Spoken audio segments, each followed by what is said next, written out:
Once upon a time, there were millions of businesses struggling.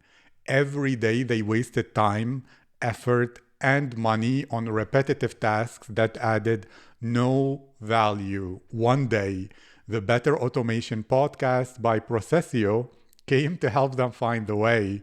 Because of this, these businesses save time, reduce costs, innovate, and make better decisions.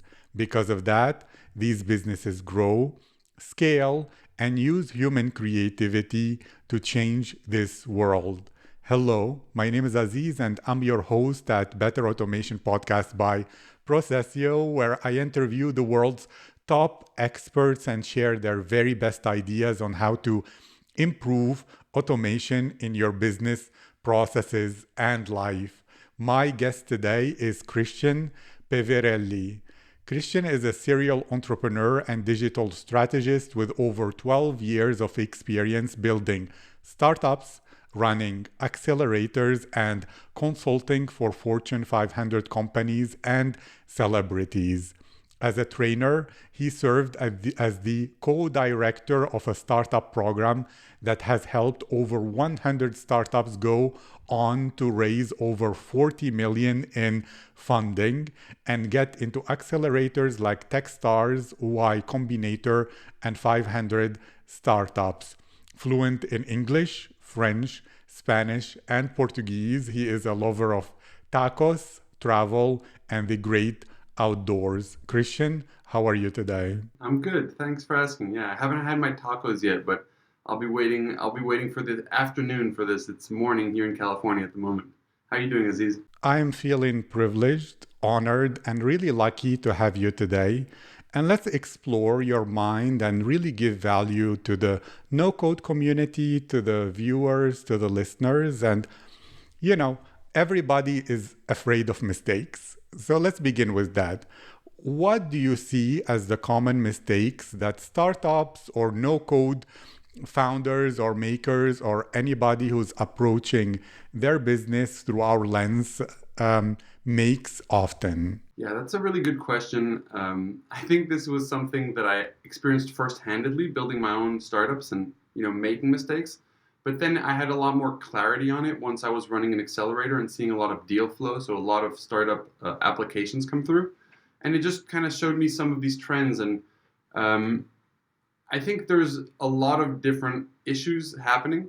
When it comes to specifically to people who are builders, I think the number one reason why startups fail in 43% of cases is that they don't address an actual need in the market. So I think that probably qualifies my number one answer. It's, people are built with code or without code. A big issue is that people are building things that other people don't want or that they're not willing to pay for, which makes it difficult to transform them into businesses. The other thing I think is a big mistake is in the lack of experience, is to just think that you can figure it out on your own and that that's a good approach. Oftentimes I've seen people, this ends up kind of looking like someone watching a bunch of YouTube videos, listening to lots of podcasts about building startups and feeling like they're learning the skills because they're listening to a bunch of great content.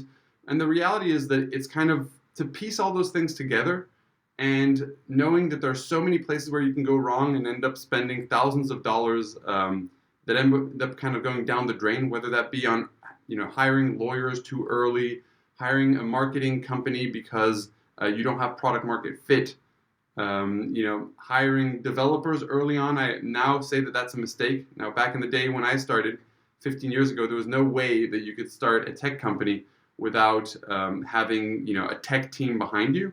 But that's changed dramatically with no-code. And yeah, so there's a lot of mistakes that can happen, but I'd say that some of the biggest ones are literally just due to the fact that people believe, I think, that entrepreneurship is kind of a job that they can just figure out.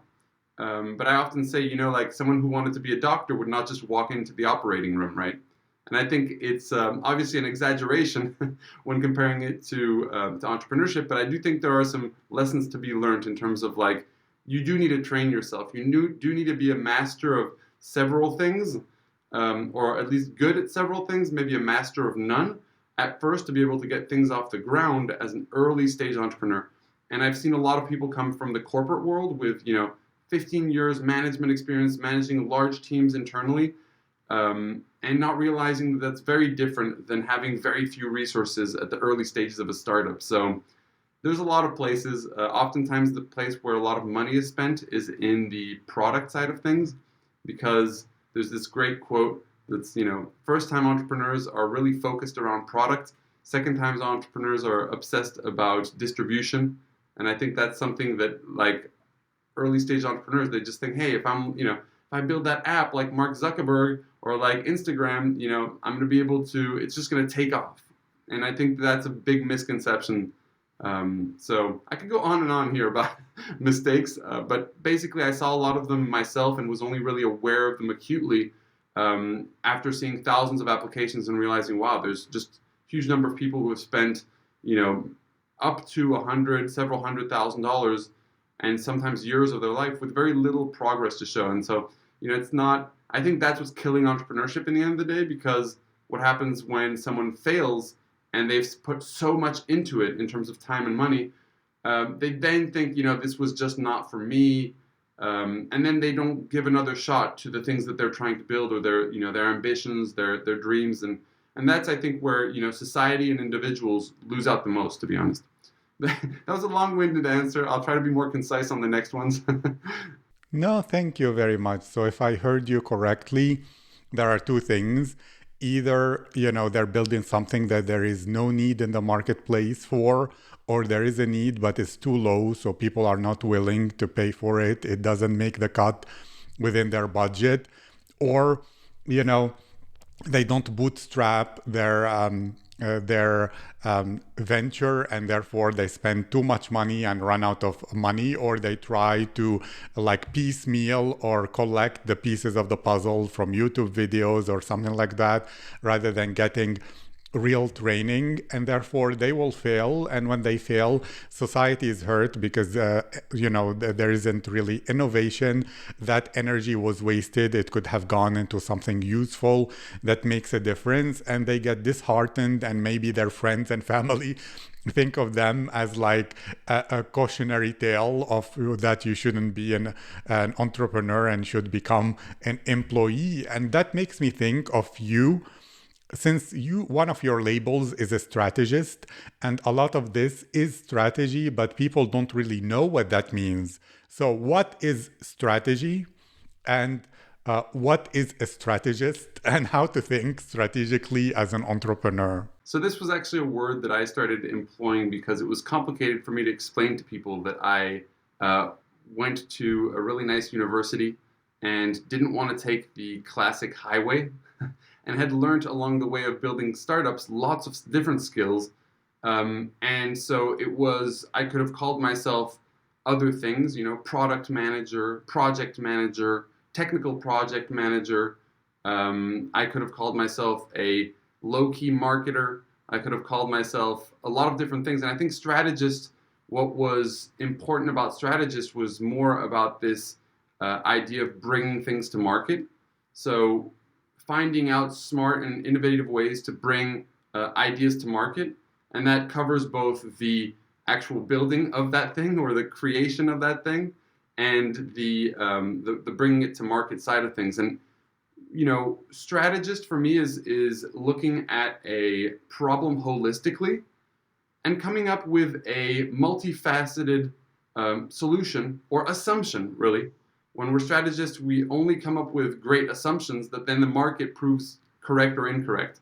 So the way I like thinking of it is that a strategist, for me, who's a digital strategist, understands the entire realm of digital creation, from coding, a little bit of coding, a little bit of no coding, a little bit of automation, a little bit of marketing, enough to be able to go from, hey, I have this cool idea, like, let me just test the market with it, and then if this thing has feet, or as soon as I discover the real product behind my idea that really stands up in the market and has demand, then we're going to start using mechanisms to be able to scale that to more people. And so when I think of technology, whether it's the core product or automation, there's no point in building too many things out until we figured out the human dynamics and the end-to-end, like from like discovery all the way to usage, purchase, happy customer afterwards.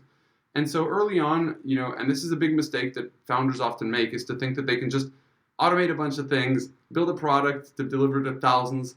Like, you want to go out there and test what product you're building, because over the time that you're bringing it to market, you're getting feedback and you're fine-tuning it, sometimes completely changing the product or who that product services. And automations are only useful once we realize, hey, I just did this thing 20 times. Why wouldn't I try to find a way to make that automated? And in many cases, there are ways to automate things. There's sometimes are ways, times where you just simply can't automate certain things, right? So that's the way I think about it. Thank you. And again, if I understood you correctly, it's about understanding and manually taking care of the user experience, all of it, in order to find something that people actually want before you think about scaling it or distribution, as you mentioned that quote from before. And that distribution or scaling or anything like that only comes when you have something that has been verified and is viable, or as Dan Sullivan, who is one of my favorite entrepreneurship thinkers, will say, ideas are only valuable if there is someone willing to write a check for them. Otherwise, they're not good ideas. The only measure of your idea is really if it's viable in the marketplace. And why do you think a lot of people struggle with that? Because I find two things. One, within the no-code community, maybe there is this assumption that it's living your passion. It's if something you love or you find interesting, then everybody else will find it interesting. It's not about chasing the money. The money will come if there is that emotion and energy behind it. So they don't really look at the market, but look at what do I like and build something related to that, or what do I think is interesting. That's, a big part of it. And another thing is, I don't know, why is it psychologically that people don't really think first of putting themselves in the shoes of the people who will pay them for their work? It's like there is some either resistance or maybe, I don't know, a human psychological tendency to not do it, to find it difficult, to think, oh, I will be wrong if I just imagined what would be the experience if I'm sitting down as my customer going through this or something like that. What are your thoughts on this? Yeah, this is the reason why I say that it's very difficult to separate psychology from entrepreneurship, because you're going through a truly humane, like a human transformation. But I think a lot of the limitations that we all have personally reflect in our businesses. So for example, most people have a fear of failure. Why? Specifically professionally, because we're taught from a very young age that what we do is a central part of our identity. What's the first question you're asked when you go to a dinner party? What do you do for a living? That means that people are trying to define you by the thing that you do professionally, which means that for someone to fail professionally is frowned upon in our society and creates a blockage, I think, in people once they approach the market, because they're trying to not fail. And so I think that essentially creates a dynamic where it's much more difficult for entrepreneurship to work out, because entrepreneurship is about testing things and oftentimes being wrong about our assumptions, but having the clear-mindedness to be able to redirect our sort of the path that we're paving based on the results that we look at. And so there's clearly some deep psychological reasons why this happens. It's the same thing with over-perfectionism. This is a huge thing that costs early-stage entrepreneurs a lot of money and time. Since we think that everything that we do reflects back on us as people, we want to do them perfectly.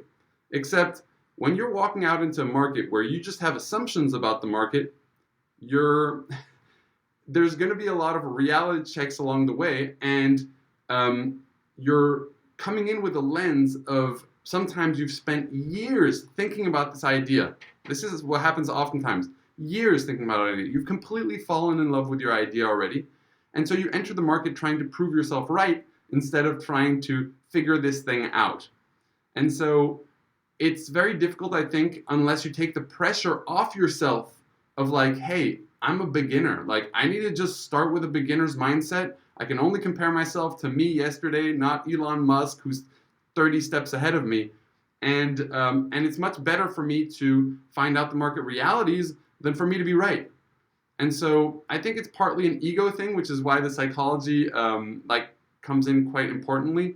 But also it's this fear of failure. It's this, and so they end up overthinking, overworking a product that absolutely needs to get to market because you're probably way off at first, and you need, and perfecting a little design element on your landing page is way less important than seeing like, hey, is this the general thing that people are interested in? Am I talking about this in the right way with the right words? There are some really big elements of it that are going to totally change as you discover these market realities. And so, yes, I think that this is a psychological thing in humans that basically is rooted in our fight or flight mechanisms that we've now taken to an extreme as we've extracted ourselves from, actually being in front of a bear. Now it just like these same things happen with entrepreneurship, with like our career, with being right, and they oftentimes they really blind us from making correct decisions. We get too emotionally attached, and then we want to do the double or nothing effect. That's what I call it. It's like, oh, I've already spent so much money on this product and on this thing. I just need to spend $5,000 or $10,000 more. You're much more likely to make big mistakes because you start thinking in this aspect of double or nothing. So, first and foremost, I would say that it's important for people to really get grounded. And some people argue like, hey, you need to have a big failure in entrepreneurship before you really know what you're doing. I can definitely sympathize with that. I mean, I would love for people to not have to go through that hardship. I've failed companies, I've sold companies, so I've kind of been on both sides of it. But I could say like you learned a lot once you have a failure, because it also forces you to go to a deeper part in yourself that is actually kind of scared and insecure, and it's locking you up from making some of these bold moves, crazy decisions that allows you to become a really skilled entrepreneur who thinks on their feet, can quickly pivot, micro pivot, and find the direction that the market is looking for. And so it's a definitely a long path, but I always say that, if you're just like trying to figure it out, you're kind of, walking into a minefield with a blindfold on it, and each one of those mines represents a big money hole. Like, you're going to spend a lot of money. And so oftentimes I see founders after, they've already spent a couple $100,000 in a couple of years of their life.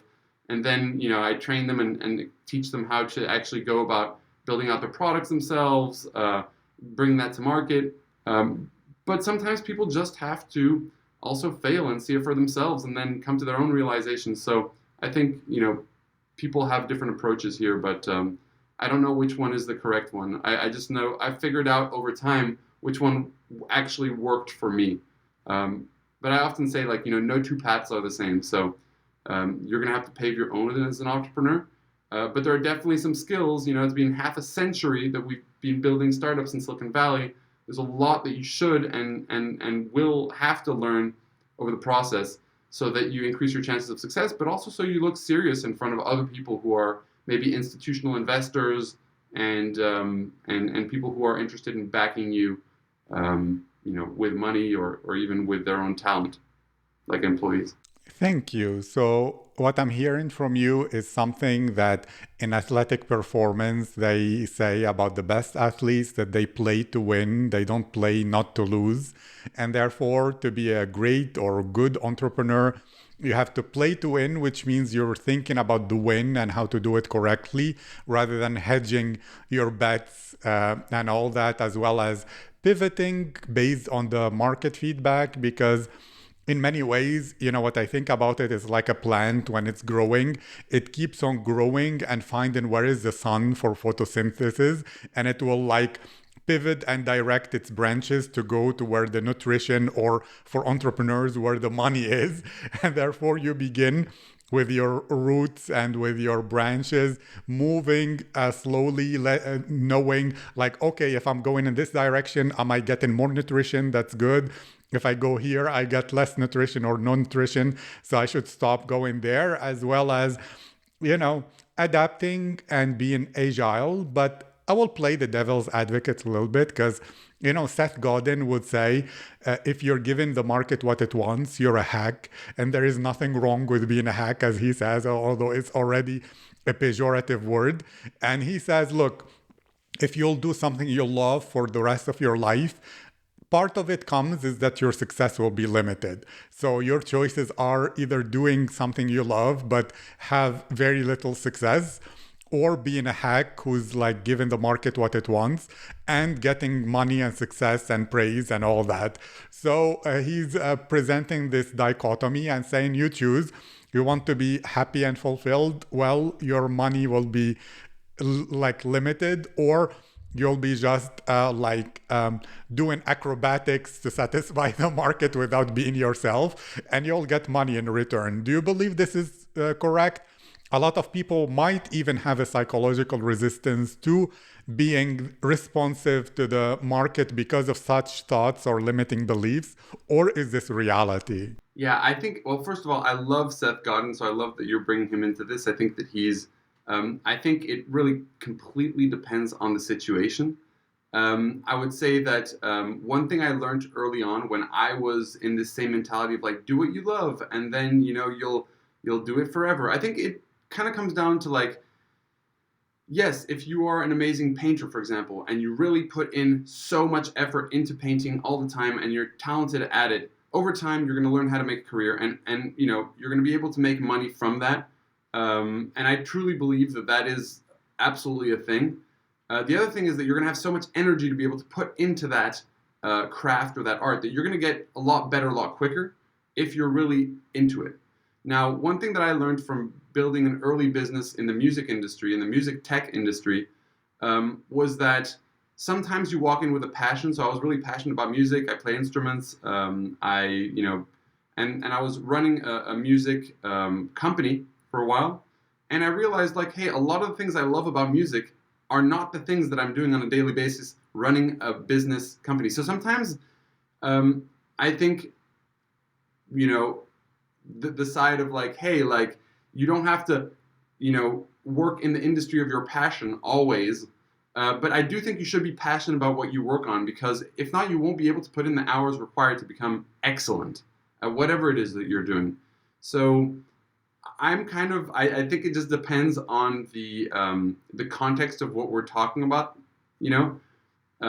Generally, I would say that when you come in as an entrepreneur and you're passionate, be very passionate about your vision, about your mission, but don't be super closed about the product or the service that's going to get you there.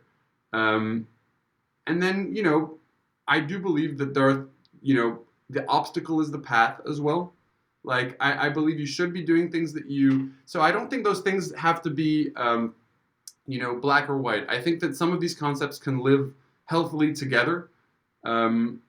You also don't want to be working 30 years on something that you hate just because it brings good money. We see people just end up kind of miserable sometimes from that. Other people are very happy with it, but most people who work on stuff that they really hate really consistently, they get burnt out, So, yeah, I would say that there's really context for both of them.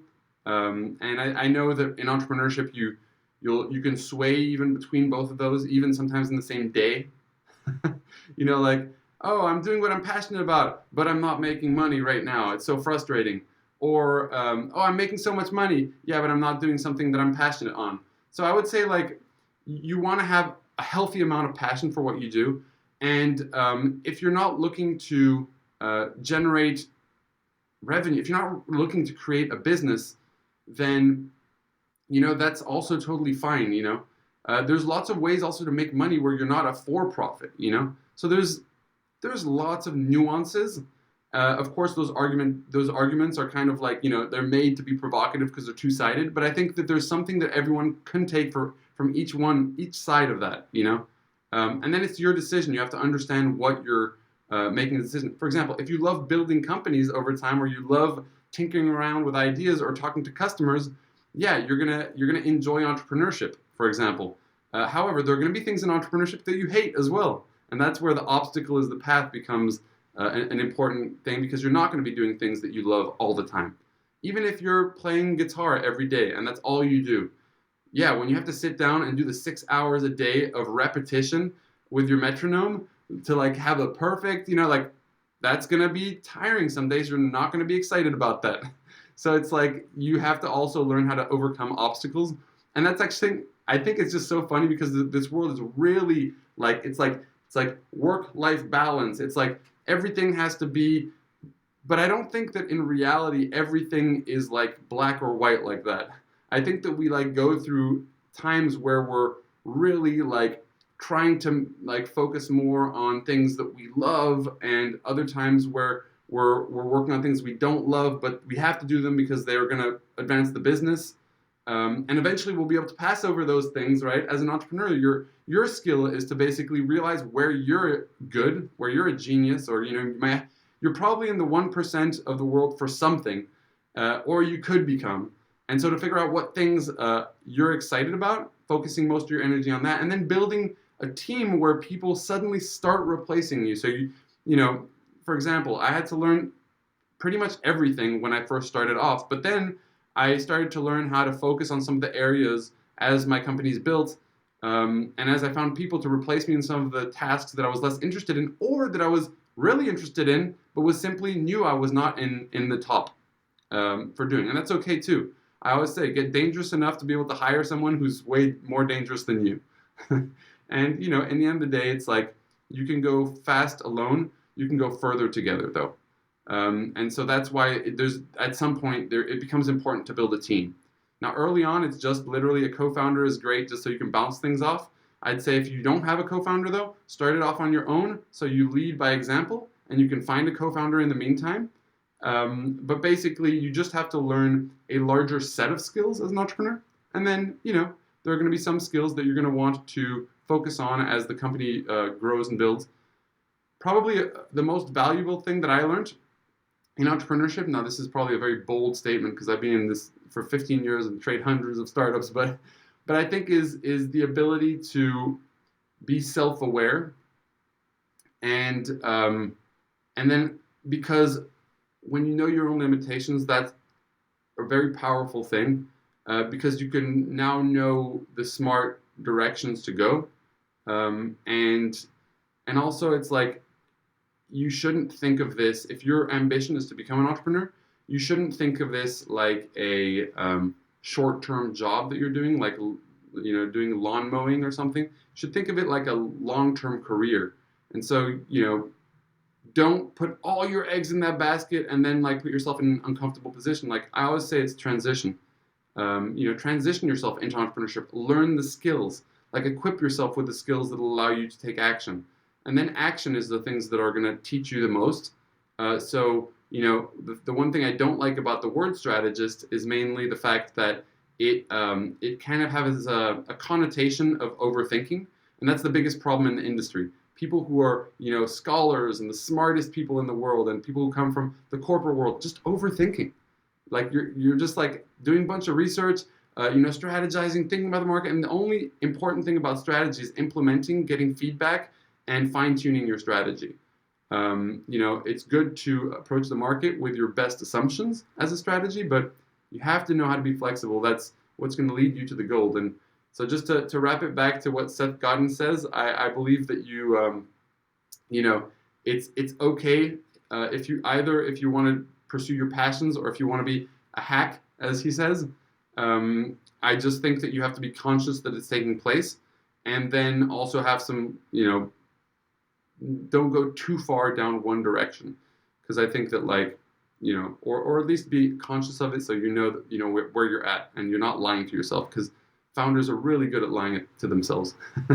Thank you. There is a wonderful book called Execution, the Discipline of Getting Things Done. I think the last name of the author is Bossidy, where it's a strategy book, but the argument is execution. Like in the stock market or in the valuation of companies, there is a premium for execution. And therefore, it's like that saying from the army or whatever, that a good strategy implemented today, or a good plan today, is better than a perfect plan next week. And therefore, to execute, to make things happen, to create those projects that do add value and make a difference will really add a lot of value to your company, stakeholders, shareholders, your own bank account, or whatever. And you spoke about, look, as founders today, they need to have a diverse set of skills until they hire someone who's more dangerous than them in each one of them. And they need to maybe find a co-founder to bounce ideas with, to help each other, or in French, entraide, and so for you, how does We Are No Code help people with that? What is We Are No Code, and how can people learn more? Where should they go to be involved and to participate? Great question. Thanks for asking it. Giving me a plug here. I appreciate that. So basically, I'm not going to try to market We Are No Code too hard here. One thing that I discovered along my journey was that if I had gotten the proper training 15 years ago as a non-technical entrepreneur, which is, by the way, 99.7% of the world is non-technical. They don't know how to code. And when you're building an online business these days, everything requires digital skills. So I'd say that digital skills are really important. That's something that we teach through no-code tools, like how to be able to build a product, how to be able to automate some systems.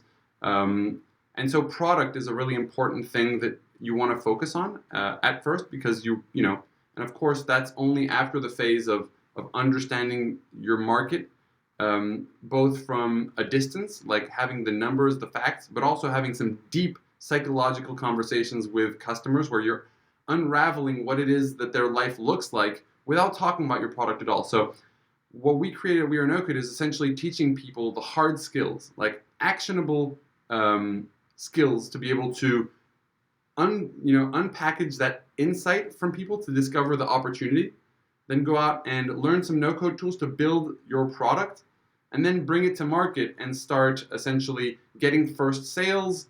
And so we teach them a combination of no-code tools, a curated list, because there are so many out there, and we teach them how to bring those to market, get first customers, and essentially the entire startup methodology, but as an actionable program, instead of really just talking about, business plans, entrepreneurship, you lack a lot of hard skills to take action in the market. Therefore, you end up in analysis paralysis when it comes to actually building your business. So for us, it's more about, hey, it came because I was trying to find a way, instead of training 8 startups every 6 months that we put on stage at Google and would then have pitch in front of 100 investors, here in California, I was like, okay, what's a way where I could get what I've learned over the past, and at the time it was 12 years of experience building companies, to a larger number of people who are really just kind of kicking it off, so that I don't have to see more of my selves, who are starting off now, and that there could be a quicker route to learning all of these things, and also to have sort of coaching and support to understand what the actual priorities were compared to what I thought the priorities were at the time. Most founders end up focusing on feel-good tasks. You know that feeling when you start the company and you receive the manual that says, here, you have Aziz, Aziz LLC has been set up, and it's amazing. You look at this big book and you feel like, wow, I started a company.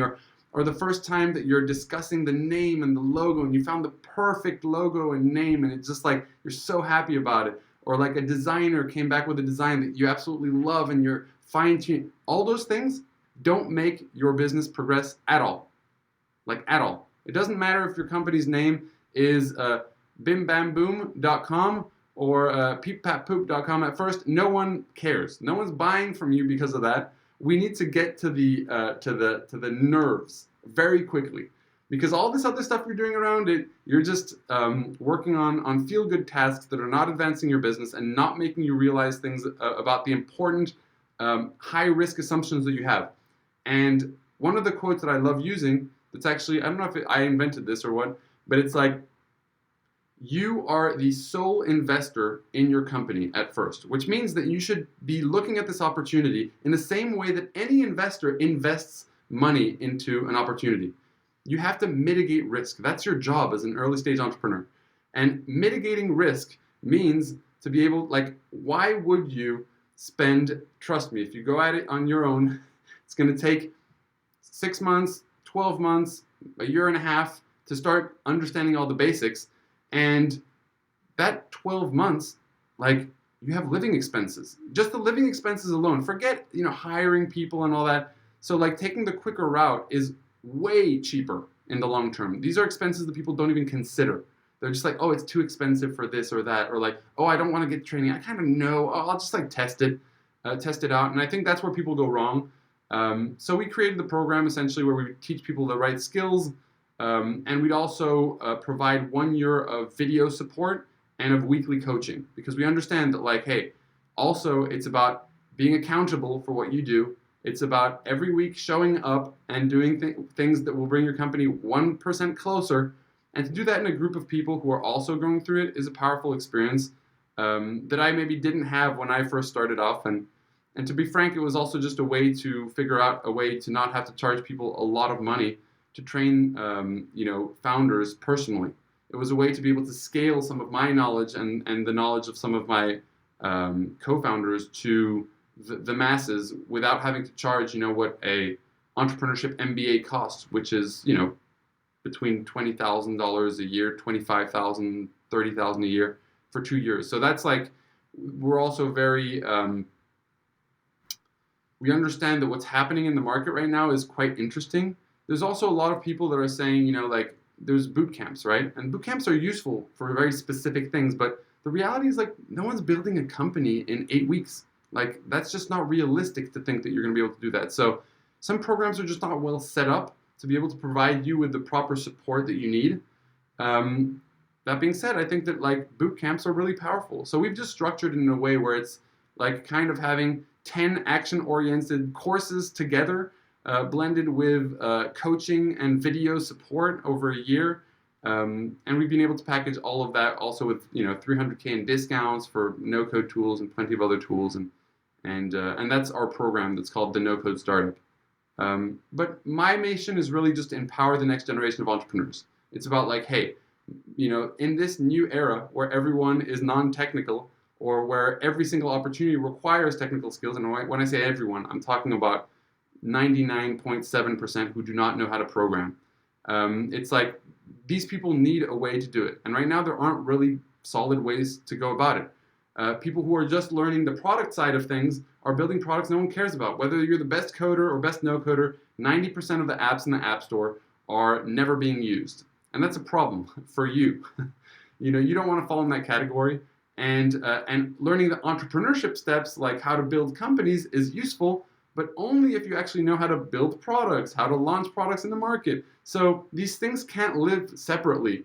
And we should focus on the end goal. If your end goal is to build a business, then the NoCode Startup is probably going to be a great program for you.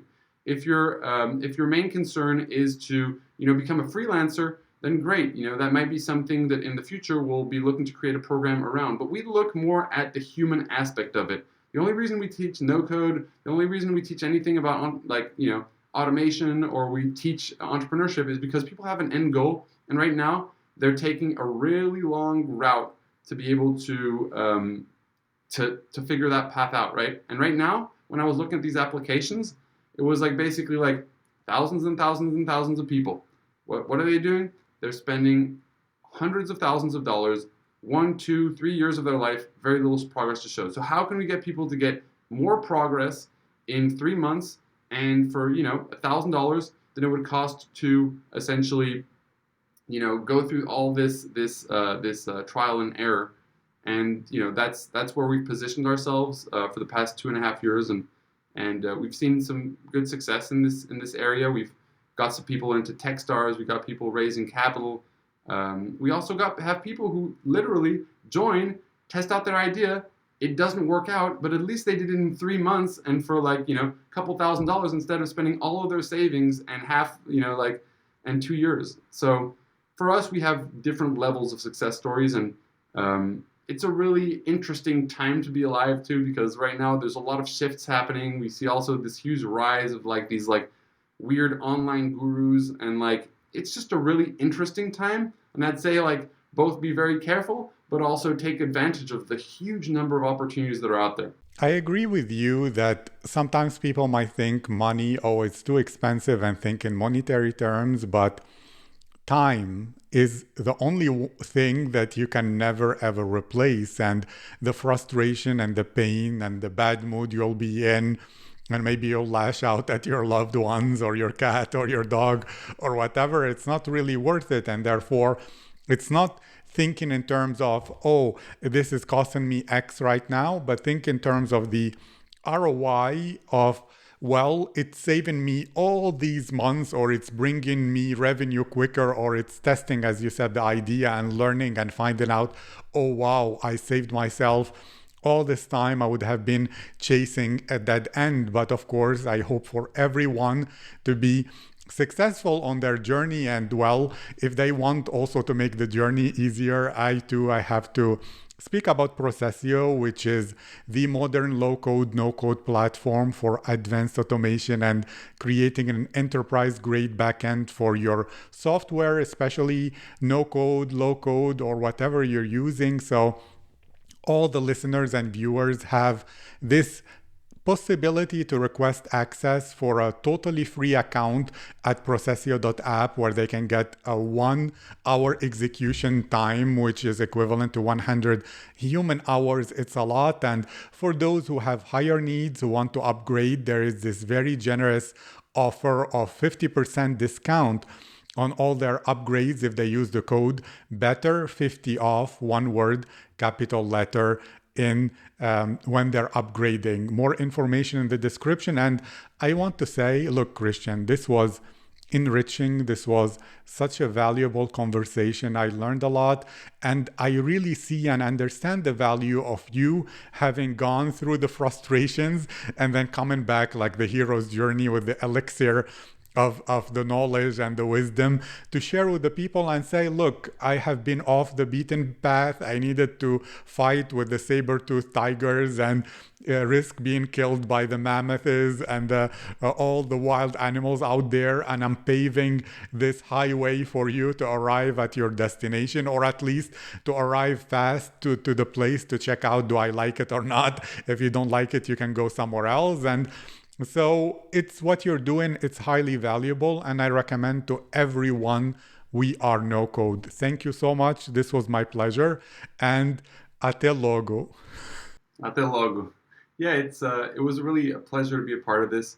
One of the topics that we talked a little bit less about is this idea of automation. And yes, as soon as you have some things that you're doing constantly, frankly, there are tools out there like PROCESIO that will allow you to automate systems and will allow you to save a lot of time. Because you know how I always said just earlier that I like to come back to, like, what are we trying to solve for? What is the goal?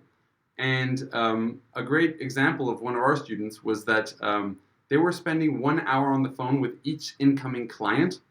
And as soon as we had set up simple automation, they were now spending 10 to 15 minutes with each client. And what did that mean? They had 4 times the capacity to be able to talk to and give good service to their customers.